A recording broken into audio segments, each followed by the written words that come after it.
Welcome everyone to this second seminar. I should inform you that this seminar is being recorded. So that's for your information. So this seminar is called Transparency, Taxes, and Our Planet.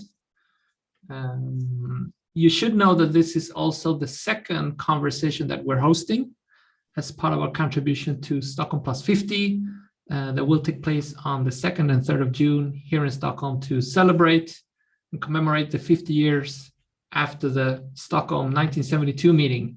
If you want to know more about Stockholm Plus 50, you can find that information on stockholmplus50.global. If you want to know more about our work and the work we're doing at the Stockholm Resilience Center together with the Bayer Institute ahead of and during Stockholm Plus 50, you can find that information at the Bayer webpage, bayer.kva.se, and then click on the news item called Stockholm Plus 50. But the topic for today is transparency, taxes, and our planet. How are these connected and why do they matter? I'm going to give you a little bit of a background before I introduce the panelists. So my name is Victor Galas, just if you don't know.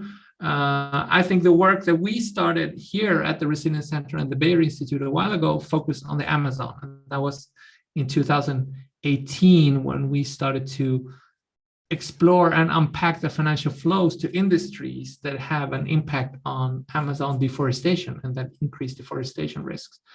And some of the work that we've done was published in 2018 in Nature, Ecology, and Evolution. And what we found in that study was the fact that there were considerable amounts of capital in terms of payments and loans from tax haven jurisdictions to the beef and soy sector. You see that very simple visualization there. And one of the conclusions that surprised us a little bit was the fact that almost 70% of all capital that we managed to analyze from outside of Brazil into the beef and soy sector in Brazil between 2000 and 2011 was transferred through tax haven jurisdictions, most of it from the Cayman Islands. And in some cases, and for some of the companies actually received 100% of their external finance from tax haven jurisdictions. There's been some interesting updates in that type of work, just to flag this work by Jessica Dempsey and colleagues that also was published in Nature, Ecology, and Evolution. And that focused a little bit more on the financial aspects of biodiversity loss and how we needed to restructure finance to address the rapid loss of biodiversity. And I think there's one figure there that I think is interesting, just to put this in a little bit of a bigger context. Let's see if it pops up here. There you go. As you see in the top left here, what they argue is that actually there's a lot of interest and talk about public finance and private finance for biodiversity. Those are the green flows, at the same time as there are other flows of capital that are undermining biodiversity. And those would be the yellow flows in terms of harmful subsidies or investments, both private and public. But then there's also a little bit of a box there in the left, which are about deeper structural issues that are much more difficult to address, linked to low corporate tax rates and, for example, and tax evasion. Of course, this is a topic that has gained more attention lately, connected to Russia and the war in Ukraine. In this particular case, this example, for example, whenever you're interested in the financial dimensions of sanctions, it's unavoidable that you touch upon issues related to lack of transparency and the extensive use of tax haven jurisdictions, both the country but also among the wealthy. So this is an image from a paper in the Journal of Public Economics that looks at the top 0.01 wealthy in the world, or in some countries like Spain, UK, Scandinavia, France, and the US. And also in the last right corner, you find Russia, and how much of the wealth amongst the wealthy is hidden in tax haven jurisdictions. And of course, journalists play a big role in here. It's not only about the scientific work. This is some recent work published by the Organized Crime and Corruption Reporting Project from February that unpacked Luxembourg corporations and managed to go through the official beneficiaries of those corporations, and they found hundreds of cases where kids were the official owners of major companies, some of them actually in the extracted companies, like this 1-year-old Mongolian toddler who owns parts of a coal company in the Gobi Desert. So essentially, some interesting things here happening that we are going to unpack here. We have an excellent group of people to help us unpack this more for the next hour. So we have Gay Ordenes from the Extractive Industries Transparency Initiative. So she's a lawyer with expertise in public policy, anti-corruption, and extractive sector governance. We also have Linda Larsson Kakuli from Swedish Television.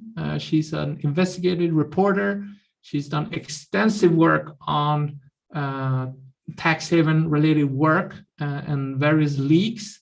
You've been involved, or she has been involved in, for example, exploring the Panama Papers and the Paradise Papers, and won multiple prestigious awards for her work. We also have Jan Fischner, who's a senior research fellow in the Corporate Project at the University of Amsterdam, who has done also extensive work of the global tax haven economy, besides from other interesting work about index funds and index providers. And we also have Athanasia Karananu from the UN Principles for Responsible Investment. She will be exploring a little bit how investors are looking into these issues. So I just want to say welcome. Thank you all for joining. I'm looking forward to some very, very interesting insights. We will start off with Gay Ordenes. You will give an introduction, a longer introduction to the topic and why this matters. And then we'll have some prepared reflections and another presentation by Athanasia in the end before we open up for questions from the panel. So welcome everyone, and Gay, go ahead. Thank you very much, Victor, and I hope everyone can hear me. Okay. Yes. I have a few slides that I want to share, and I hope that is visible to everyone now. Can you see my screen? Yes. All right. Thank you so much. So first of all, thanks for the invitation to speak today, and happy International Women's Day to everyone. I'll introduce myself first. I'm Gay Ordenes. I'm the Asia Director and also the Anti-Corruption Lead from the Extractive Industries Transparency Initiative. So I will be explaining more about what we do in AATI later on in my presentation, but just to flag at the outset that this topic that we are having right now, we are discussing right now on tax havens, is something that we have been focusing on in our organization because our work is related to tax transparency, revenue transparency, and also to beneficial ownership transparency. So this is just a brief outline of my presentation. I will discuss first and set the scene for how prevalent corruption is in the extractive sector. And this is exacerbated by tax havens and opaque company ownership. And then I will give examples of the effects of tax havens and opaque ownership, opaque company ownership in resource-rich countries.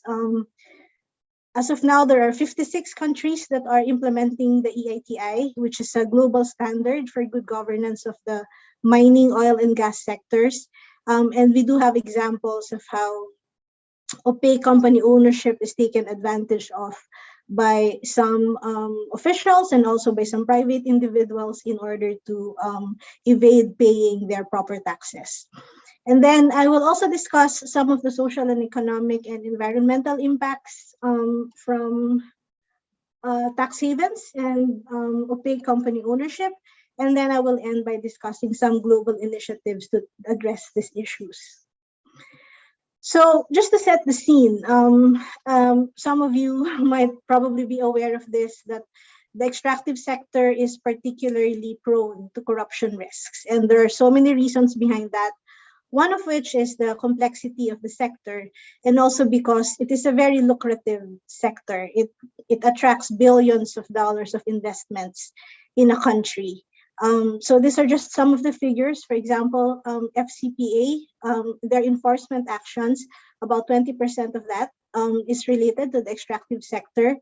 OECD also estimates that about 85 actions out of 427 actions, I think this is 2019 data, are also linked to the extractive sector. And I'm sure, especially in with the recent events of the past weeks, you have heard as well about some extractive or oil companies being linked to some Russian oligarchs. So I'm sure everyone is familiar with some of the corruption related issues there. So this is just a snapshot. I won't go into this into detail, but this is the value chain of the extractive sector, where you can see that from the time that from the decision to extract up to the stage where revenue is spent or invested in projects, there are corruption risks. There are some risk factors to that. And as I've said, what I will be focusing on today is the opacity on beneficial ownership. There are some common risks or red flags that are related to hidden ownership. Two of those I will be focusing on today.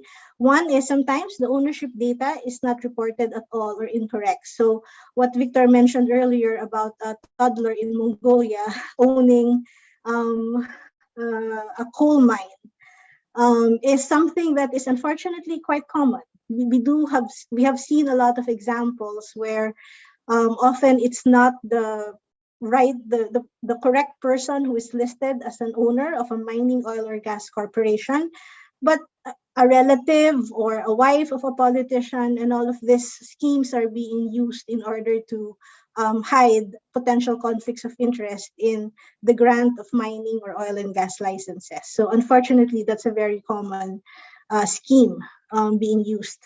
And then also, the focus of our topic today is that some shareholder structures involving companies are incorporated offshore or in low tax jurisdictions. So, because there are some profit shifting that happens, then the countries where extractive projects are happening or where actual extraction happens are not able to benefit fully from the extraction of their natural resources.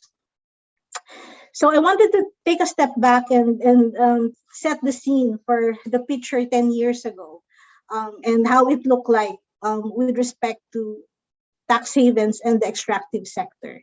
So in 2011, Publish What You Pay Norway published a study where they found out that 34.5% of subsidiaries of top extractive companies were incorporated in tax havens or secrecy jurisdictions.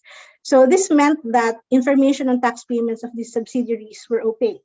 So there was no way for citizens to understand exactly how much these companies are paying or are supposed to pay in the countries where extraction actually happens. This also meant that investor risk assessment was difficult because countries did not know who actually they were dealing with when they are granting these licenses. This also meant that assessment of citizens and fairness of deals was challenging. Without a proper picture of the fiscal regimes of these extractive projects, there was no way for citizens to understand how to compute or calculate the revenues that the country should be getting from the projects. And because of this, it was almost impossible to hold these companies to account. So this actually stimulated a lot of public debate on how transparent companies, extractive companies in particular, should be with respect to where they are incorporated, what their subsidiaries are, and what taxes they should be paying. So later on, I will share what has been the response of the international community, governments, and companies to this in the past 10 years. So I just want to discuss some typical schemes that we have seen in countries we work with for how hidden ownership fosters corruption or how it facilitates illicit financial flows. So a typical situation is where an oil block is allocated to a company that is secretly owned by a politically exposed person or by a government official. So when that license is allocated to a company usually that doesn't go through a very thorough due diligence process, because the politically exposed person or government official who is in charge of granting the license will make sure that it doesn't undergo strict scrutiny. Meanwhile, there will be other extractive companies, legitimate companies that will be part of a joint venture that will enter into an agreement with that particular company, and they will pay billions of dollars to acquire the rights of the block, right? So they will form a consortium, a JV. In that process, the government collects signature bonus, transfer payments, other types of revenues from that particular project, and they will transfer that to a network of companies with a known ultimate ownership. So, in other words, the money doesn't go to the national treasury, but it goes to a network of companies, often incorporated in tax havens, where nobody knows who their ultimate owners are. Another case that we have seen is where mining assets or concession rights, which are worth billions of dollars, are underpriced and sold to offshore companies. These offshore companies, again, with very opaque company ownership, resell the concession rights at higher prices to other companies, sometimes worth 5 times the price. So they are profiting from the resale of the concession rights. And again, they're able to do this because there's no adequate due diligence processes or scrutiny by the licensing authority with respect to the sale or transfer of rights. But more related to tax havens, I'm sure we all know how transfer pricing works. There's also the prevalent practice of moving revenues and costs across jurisdictions.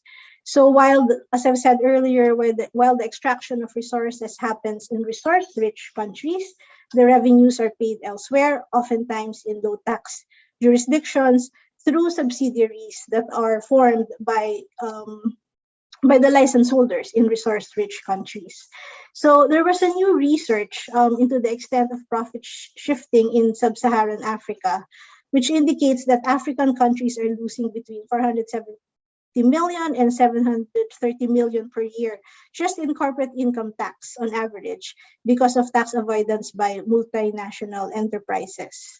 And then there's also another study by Oxfam in 2021 where they found out that around 1.1 billion in profits was shifted out of Africa in 2015 alone in the mining sector through the use of tax secrecy jurisdictions.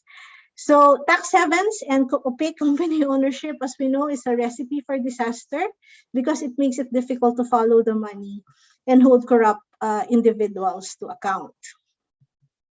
So you might have heard about the Pandora Papers, which came out late last year. And there were a couple of, in that particular leak, there were a couple of examples that were closely linked to the extractive sector. So one is, for example, business people with close links to Belarusian leaders secretly own stakes in Zim gold fields to explore minerals such as gold, platinum, and rare earth in Zimbabwe. However, when they look at the ultimate owner of that gold field, they found out that it wasn't the Belarusian state who actually owned that the license, but it was people related to high-level government officials. There was another case in Chile where the president was closely linked to the selling of a mining company share with a final payment conditional on environment policy changes that he may have influenced. So this is the reason why it's also important for beneficial ownership transparency to provide links to the assets of politically exposed persons. Because again, as I've said, the possibility of a conflict of interest is very high in the grant of these licenses. And then other cases suggest a close relationship between PEPs and their families and extractive agreements. There's one example in Kazakhstan where the former president's wife received 30 million from the sale of shares in 6 offshore companies. And the documents revealed the involvement of two oligarchs whose wealth can be traced back to the privatization of Kazakhstan's vast mineral resources in the 1990s. And then another example in Cameroon, where the wife of the former Minister of Mines was also found to be owning 90% of a Cameroonian company for an iron exploration. And as I've mentioned earlier, if you have been following the news lately on some oil projects in Russia, there have been, a lot of coverage on oligarchs being involved as well in the oil sector in the country, which are known to have close ties with the president. So, what is the impact of tax havens and company ownership secrecy in resource-rich countries? So, this is a very long topic, and we can discuss this the whole day. But just to provide some highlights, in terms of social impact, we know that this, if you are diverting funds that should be rightfully owned by the country, it results in an inability to fund vital social programs that could lead to erosion of democratic institutions. It could lead to lost revenues that could have been used for schools and hospitals and other vital services. There's a study on this that they said that, I think it's in Mali, where they're calculated that about the profits that have been shifted from that country to other jurisdictions could actually pay for 39,000 schools and other social benefits. It also encourages rent-seeking behavior and political capture of lucrative deals, because if government officials obviously know that they can get away with avoiding paying taxes, then they have an incentive to keep the system that way, right? And to avoid transparency. In terms of security risks, it increases risk of financing crimes. Obviously, if you do not know how, a shell company, who owns a shell company, and how that shell company is using their money for profits, then there's always the risk that it is used to finance crimes and terrorism. And obviously, it also aggravates social inequality. So in terms of the economic losses, I've said this already, diversion of revenues is one major problem here. There's an estimate made by Oxfam that loss of an estimated 289 million in government tax revenues could have been used for some of the poorest countries in sub-Saharan Africa for other projects. And also, it encourages lower tax rates for mining, which could result in a race to the bottom. So that means that these resource-rich countries, knowing that they need to compete with tax havens or low tax jurisdictions, would be compelled to also lower their tax rates so that they can compete with the low tax jurisdictions. And we know that that translates into loss of potential revenue from the extractive sector. And then in terms of environmental impact, it's the same effect on the diversion of funds that could have been used for environmental protection. And then, as I mentioned earlier, the potential conflict of interest also makes it easier for politically exposed persons to enter into compromises in enforcing environmental laws if they know that in exchange for a license or a lucrative deal, they can turn a blind eye to violations of environmental regulations. So what can be done? The good news is that there has been a lot of effort in recent years to address this issue. Some encouraging developments, specifically on beneficial ownership transparency, from a lot of international initiatives, FATF, open ownership, the EU, and of course our organization, AATI, has also been doing a lot of work on this. So just a quick review. I'm sure a lot of us are already familiar with this, but just to get everyone on the same page, when we speak of a beneficial owner, we are talking about the natural person who directly or indirectly ultimately owns or controls the corporate entity. So this is not about another company owning another company, but the natural person, the actual living flesh and blood, who benefits or who is in a position to make decisions for the company. So the AATI has been implementing requirements on beneficial ownership transparency. We have 56 implementing countries right now, 65 supporting companies who have committed to put an end to opacity in company ownership. And there has been some progress so far. So what we require is for countries to ensure that companies that apply for or hold a participating interest in an oil, gas, or mining contract in their country disclose their beneficial owners. So I won't go into the details of this, but just important to highlight that we also require countries to make sure that government officials or politically exposed persons are also reported to, for them to be more transparent in their interests in mining oil and gas projects. And then we are also recommending a public register of beneficial owners to make it easier for law enforcers to detect patterns of fraud. So I will skip this because I think I already spoke to this. We have also launched a new program, which is called the Opening Extractives Program, a partnership between us, Open Ownership, and BHP Foundation, where we are providing targeted support to advance beneficial ownership transparency. So right now, there are 11 countries that have signed up to this program. But this is in addition to other efforts to support BOT reforms in the other 56 EITI countries. And then going back to what I was explaining earlier about the picture 10 years ago, we have seen that some companies have also started to commit to beneficial ownership transparency, which is good because at least more and more companies in the extractive sector are now recognizing the importance of this and have actually committed to disclose their beneficial owners. So these are some of the companies that have made that commitment explicitly. We have seen, of course, from the Panama Papers why this is important. This is, I think this slide was from 2019, so it's probably a higher amount right now, but they have seen that an impact of this is that BOT helps recover more than 1.2 billion US dollars around the world. I think this is in terms of recovered assets because of what the papers have surfaced or uncovered. But more needs to be done.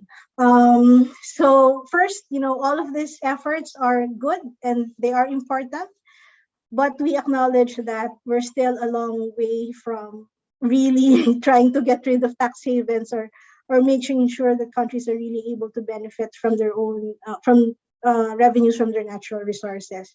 So first, we are encouraging governments to strengthen their legal and institutional capacity and frameworks to monitor profit sharing. We encourage stronger mechanisms to detect investments and acquisitions using dirty money. So there's an example of this is the UK's economic crime bill, wherein they're not only looking at tax havens, but also looking at funds from around the world that are being invested in the UK. And this is, again, in the form of properties.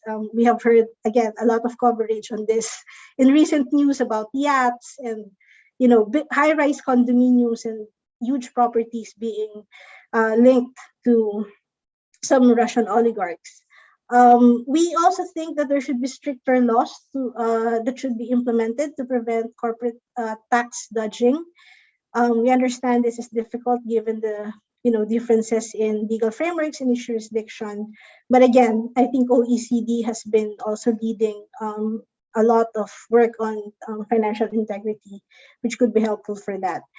And then what we have also been advocating from the EITI is for open beneficial ownership registers to be the norm, because we think it's important that although this is a technical solution of making sure you have a registry with uniform data standards, this could have the potential really of helping law enforcers detect patterns of fraud so that their investigation is not reactive but also proactive.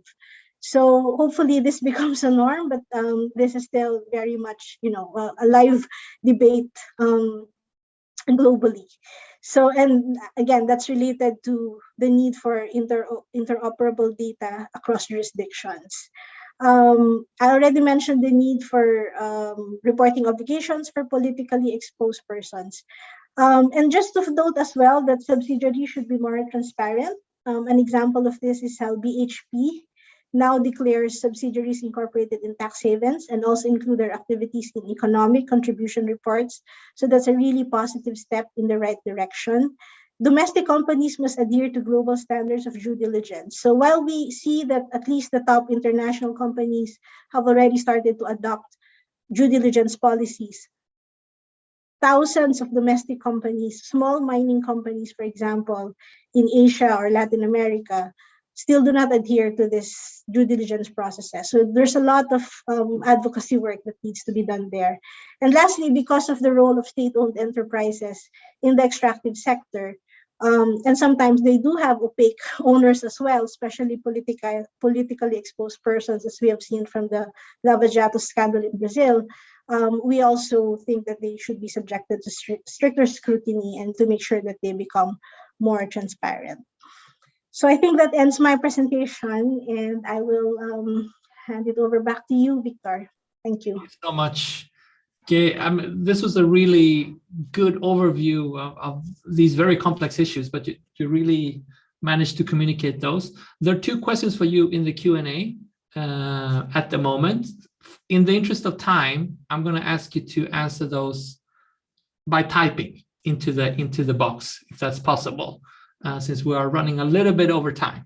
And that way we can put the spotlight on Linda Larsson Kakuli. I think you're online as well to complement and offer some insights from your work. I'm interested. I think most people online are not familiar with your work, Linda. So maybe if you want to start by sharing a little bit, what type of work have you been doing as an investigative journalist in this space? Thank you, Victor, and thank you, Gay Ordinance, for your very good presentation. I work as a journalist at SVT, the public broadcaster in Sweden, and for the last 6 or 7 years, I've been involved in several investigative projects involving tax havens.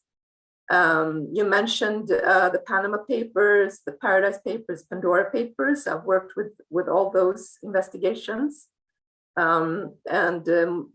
Also lately, I've also worked a lot with money laundering issues connected to Swedish banks operating in the Baltics.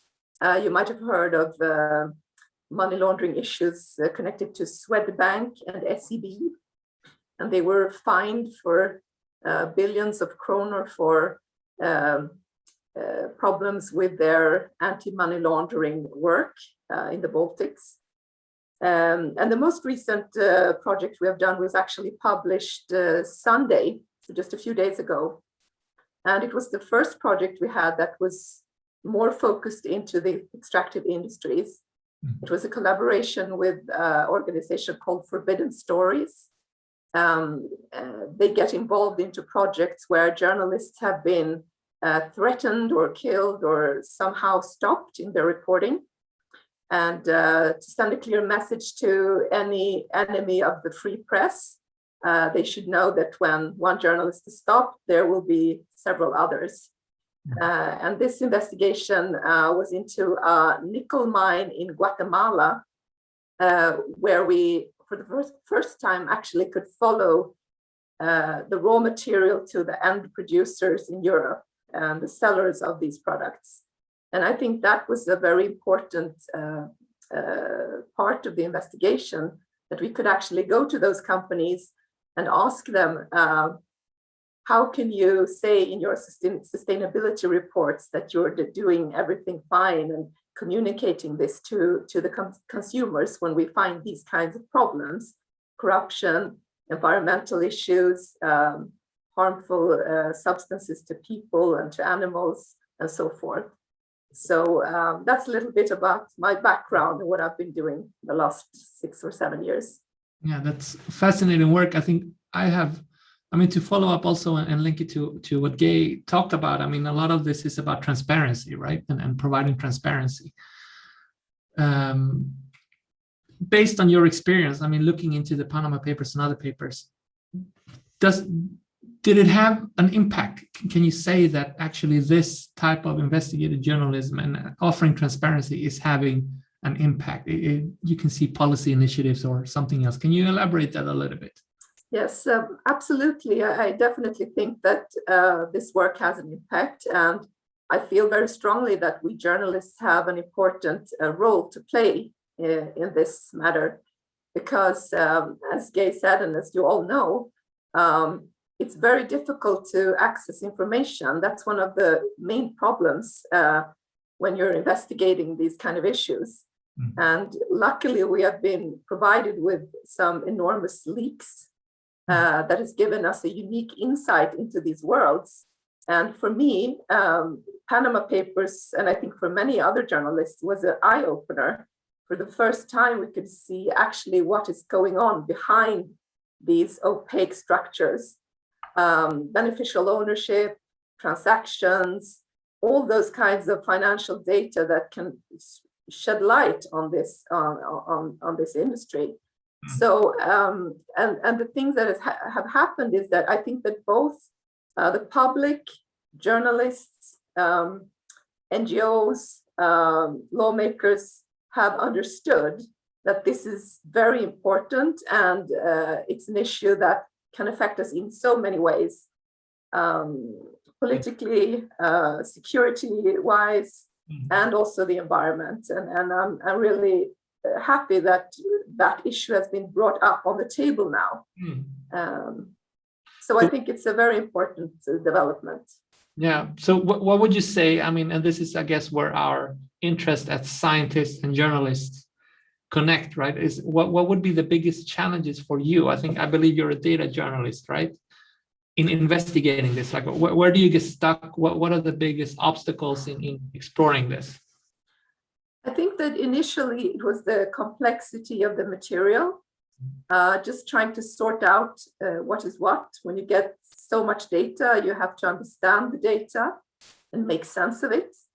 So we have to keep on developing our methodology and our skills in a lot of different areas. It's also a very complex issue. You have to sort of learn a lot of things that I at least didn't know about. Legal issues and how the financial system works and things like that. So it's a very complex and difficult subject, but it's also interesting because it allows us to develop our skills.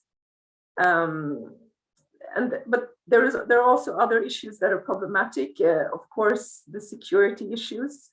Maybe not for me as a journalist in Sweden, but for my colleagues in developing countries, it's super dangerous to report on these things. You can be killed, you can be threatened, and so on. So I think that as a journalist, collaboration is really the way to go, because a lot of Western journalists give protection to colleagues in countries like Guatemala, for instance. Mm-hmm.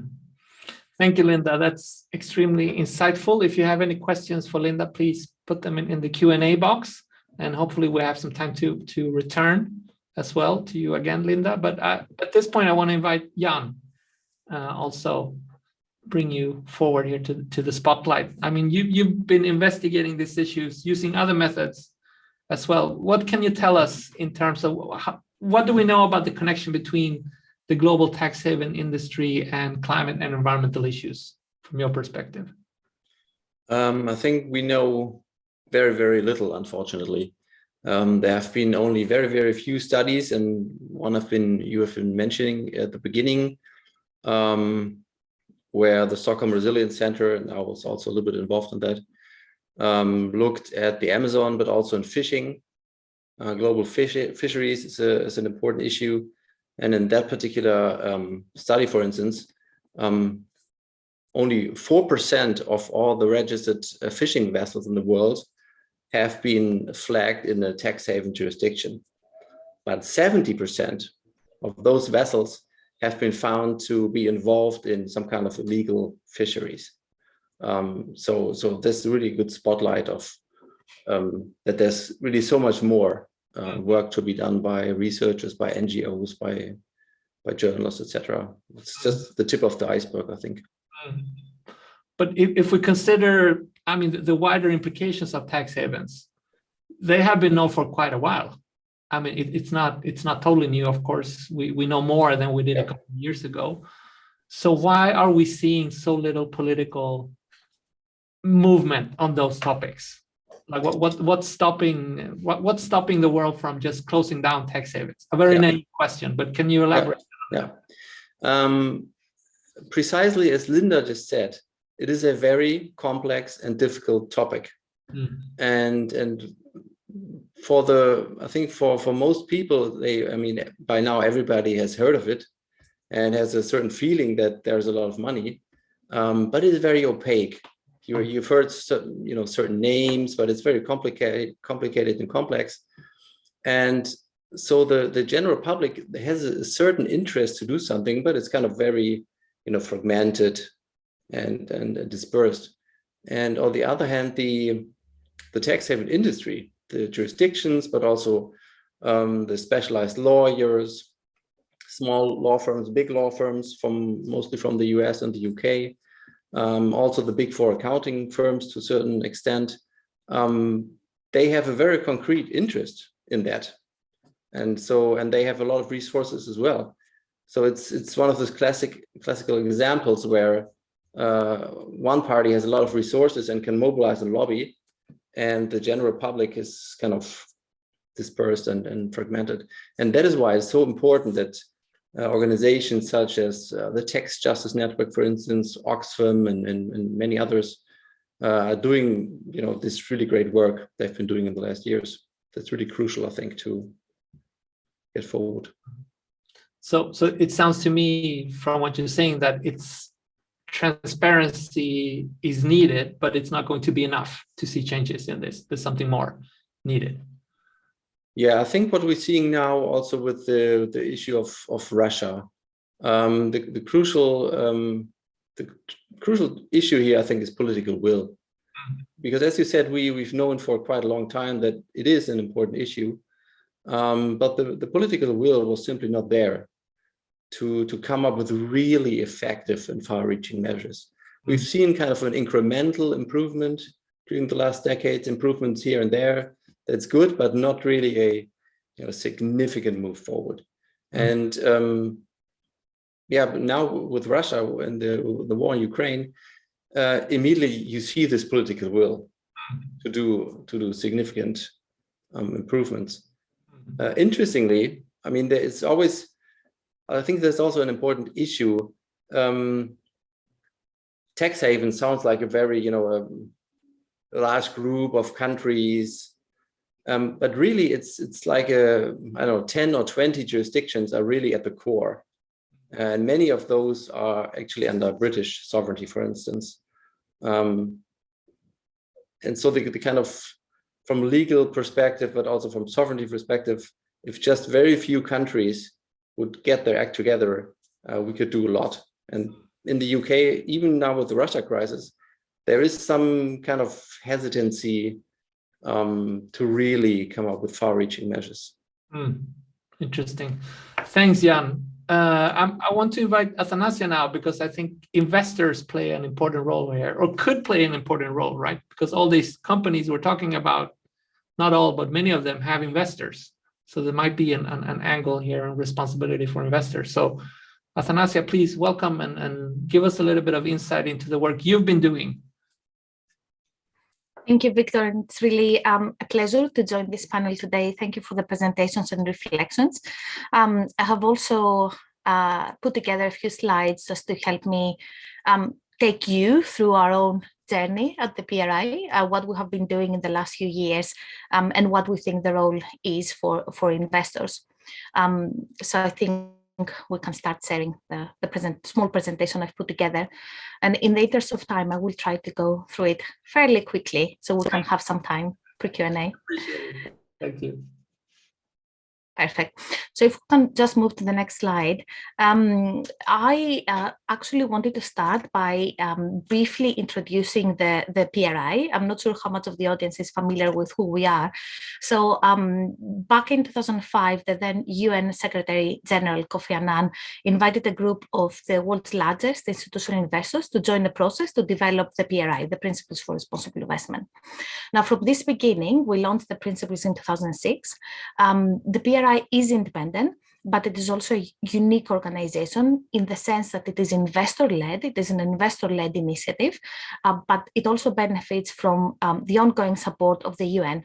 And we try to put the 6 principles for responsible investment into practice.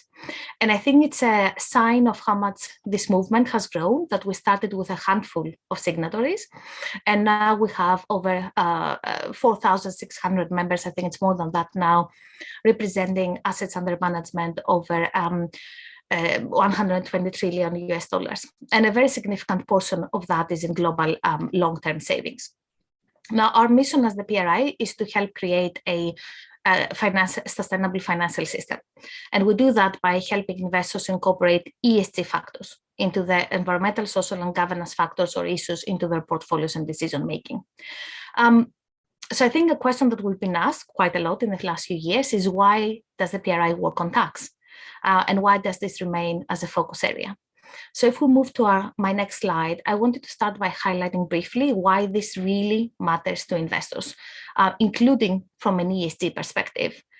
When we first started our work on tax, we identified tax avoidance as a material risk for investors. So we started from the risk perspective. We think it presents governance risks, reputational, and really bottom line earnings risks for companies.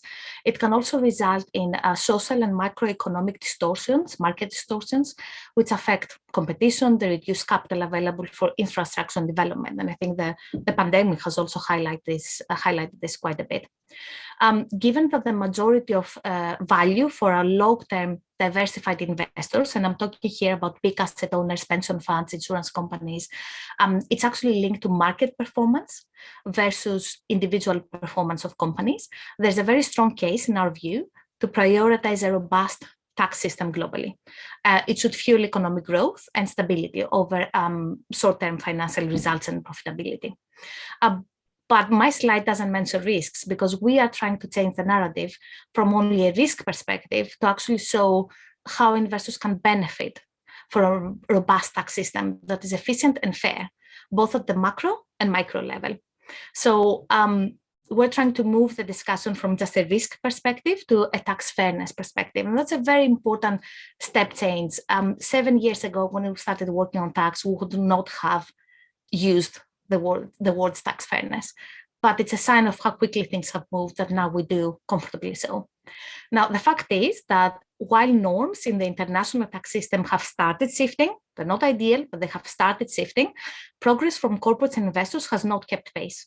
So this could be, in essence, because boundaries around what is acceptable tax planning vary a lot based on market, investment beliefs, corporate culture. So if we move to our next slide, we're very aware that investors and corporates' views on tax vary significantly. And we think they can be broadly categorized into 3 buckets. On the first one is tax efficiency. Sorry, we need another click on the slides. And this is the simplest view, that the organizations that subscribe to this view tend to focus on tax as a cost that should be minimized, as long as the tax planning is in compliance with the law. It's not a bad thing in itself, but it becomes problematic when aggressive tax planning is tolerated and actually encouraged. Then we have the tax responsibility element, which is what the PRI has been working on for the last few years, where we recognize that the impact of aggressive tax behavior has a long-term effect on shareholder value, and therefore it's undesirable from the perspective of good risk management. But we think tax fairness is a more expansive view. It recognizes the systemic nature of tax issues and the impact on the real economy. And here we're not talking about tax fairness towards an individual or even a cohort, a certain cohort like investors, but from the perspective of the collective. And we are not saying that businesses should not undertake prudent tax planning and assess tax risks, that's fine, but they should also give due consideration to the societal consequences in judging business success. So if we move to my next slide, we have a long-term vision for our tax program that is quite ambitious, and this is to facilitate a shift towards tax fairness in the market. We haven't found the definition of tax fairness, but we are starting from the premise that a fair and global tax system can only be realized when another click, sustainability goals and economic prosperity are achieved through effective tax revenue collection and distribution, when the opportunities for corporate tax abuse, be it evasion or avoidance, are eliminated. And this is where tax havens come in. And when the new global norms that we would like to see on tax promote integrity, transparency, and accountability. And that's amongst all participants in the system. What we do know for sure is that this is going to require commitment and actions from investors and companies that are at different places across the spectrum. And this brings us to my next slide. What does the PRI do on this? What have we done as an investor-led initiative? So since 2015, we have been raising awareness on the importance of tax as an ESG issue. It didn't make us popular for a long time, but we felt that we really had to have a voice in this debate. We have run several educational events. I think a few years ago, we were running the probably largest collaborative engagement by investors with their invested companies. It was a 3-year program focusing on companies in the healthcare and IT sectors, and we can discuss the results. Not sure if we'll have time today. And we have consistently engaged with standard setters and policymakers advocating for greater transparency. So what is it that we have been advocating for? What is it that investors want from companies? And we've narrowed this down based on significant conversations with our signatories. I'll keep it very short. The investors want to see commitment, good governance, and data. And I have some bullet points underneath. Again, I won't go into detail, but I want to highlight that our research has shown that corporate tax disclosure lags significantly compared to other ESG issues. And it's not perfect for other ESG issues, but here we have a massive issue.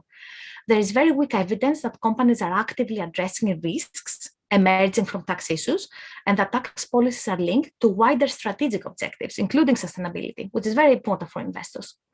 And this lack of tax transparency means investors cannot ascertain companies' positions on tax, they can't identify leaders or laggards, and they can't validate commitments made by companies. So Jan, I hear you when you say transparency is only the first step, and yet it's such an amazing missing link here. Investors need more meaningful and granular data on tax to embed tax into their investment decision-making process. So they want to see global policies that actually outline position tax havens. They want to have confidence into risk management and governance approaches, and they want public country-by-country reporting. And I cannot emphasize this enough. In our next slide, I have highlighted some of the benefits both for investors and companies, and we know that it's now feasible. For us, it's a key area for policy intervention, public country-by-country reporting. It should apply to all companies over a certain revenue threshold. It should be based on the most recently audited financial statements and should be disaggregated. We are very supportive of the GRI standard 207 that we have actually been members of the technical committee there. We think it's a good format for disclosures, and investors should promote it. I'll move quickly to my next slide, just to maybe very briefly highlight what we're doing next. As an investor initiative, we focus on engagement, but now we're looking into voting.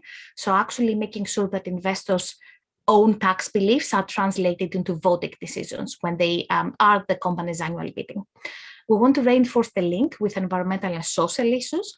We have a big program on human rights, and we're looking at tax from an inequality perspective there.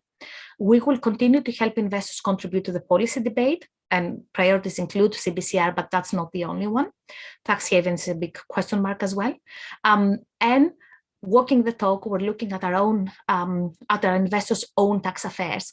So we want to help them develop a model policy on tax, covering both themselves as investors and their invested companies. In my next slide, I just have a few resources that maybe the audience is interested in. I think the global trends in corporate tax disclosure have the disappointing results we expected when we commissioned the research. However, we do not let that deter us. It actually gives us more motivation to work on this issue in the years to come. And I think our latest discussion paper on tax fairness is where we have positioned ourselves, and we really explain what does this mean for investors and what do we want investors to do. And I can tell you now that compared to 7 years ago, the momentum we have seen in the investment industry, how aware they are of tax as a sustainability issue, has changed significantly. Victor, I will stop there to just make sure we have time for Q&A. Thank you so much, Tanasi. I mean, that's a great progress from PRIs, and I have to say it's fascinating. How challenging is it to move investors to think not so much on tax efficiency, but move towards tax fairness? Or how challenging is that for investors to make that mental shift in when they engage with these issues? Listen, it is very challenging, but it's part of a greater shift.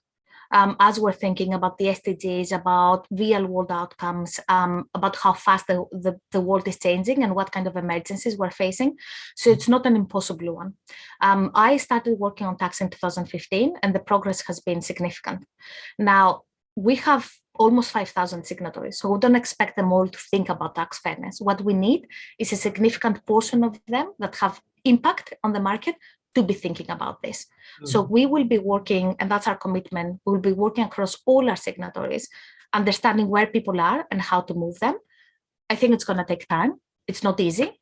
And yet it's what we need to do to make sure we can actually deliver on sustainable development going forward. Thank you. Excellent. So we're almost out of time. So I have one final question for each one of you. And that connects again to Stockholm Plus 50. So Stockholm Plus 50 is happening 2nd and 3rd of June. The world's governments and NGOs and civil society are gathering in Stockholm. So what needs to be on the table in terms of a recommendation or a policy proposal or an issue from your point of view to bring these issues forward, to make progress on tax fairness issues or deal with tax evasion in these sectors that we're talking about, extractive sectors and climate, etc. Do you have one thing that you would like to mention as a wrap up? Who wants to go first on that? Otherwise, I'm just gonna say your name. You will have to improvise. Yeah, you look like you want to say something. Okay. Yeah, no, I mean, I think the obvious answer from us would be beneficial ownership transparency.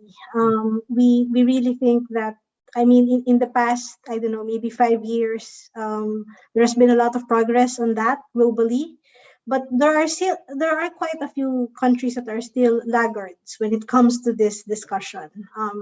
Countries that are still thinking there's no use for beneficial ownership transparency. Countries that collect beneficial ownership data but do not make them accessible to the public. Countries that collect beneficial ownership data just to go through the motions of it, but are not really making any reforms out of the data that they are collecting or findings from the data they are collecting.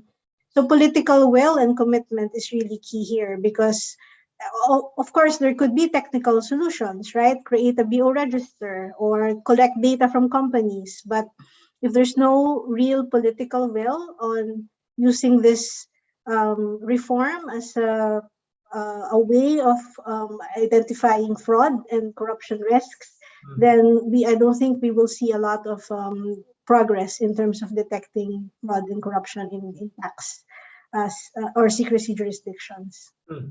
Excellent. Thank you. Linda, do you want to go next? What would you like to see? Thank you. I think that strengthening all the different actors who can bring these issues into accountability would be a good thing. I think that many of our investigations have shown that it's first when there is a cost to these actions that the change is made. So yeah, accountability and supporting those who are working with these issues, and also strengthening countries, investigations, the police authorities, etc., I think would be a very good thing. Brilliant. Thank you. Jan, what would you say from your point of view? Just one aspect from me being a researcher in the field of international political economy, and states unfortunately are not equal And I think here, as in most other issues, the US plays a key role, because you can organize good coalitions and you can force smaller jurisdictions to become more transparent, but you cannot organize a coalition against the US. So the US is really crucial here. And here it's very interesting because also inside the US, there are jurisdictions such as South Dakota or Delaware. And I think I've read a few days ago, there was a demonstration in South Dakota. And I was really, really surprised because as we discussed here, normally it's a topic of really low salience for most people. So I would never have expected this. And I think there was some good news that really people are noticing. That's interesting. Thanks, Jan. Athanasia, last. Yeah.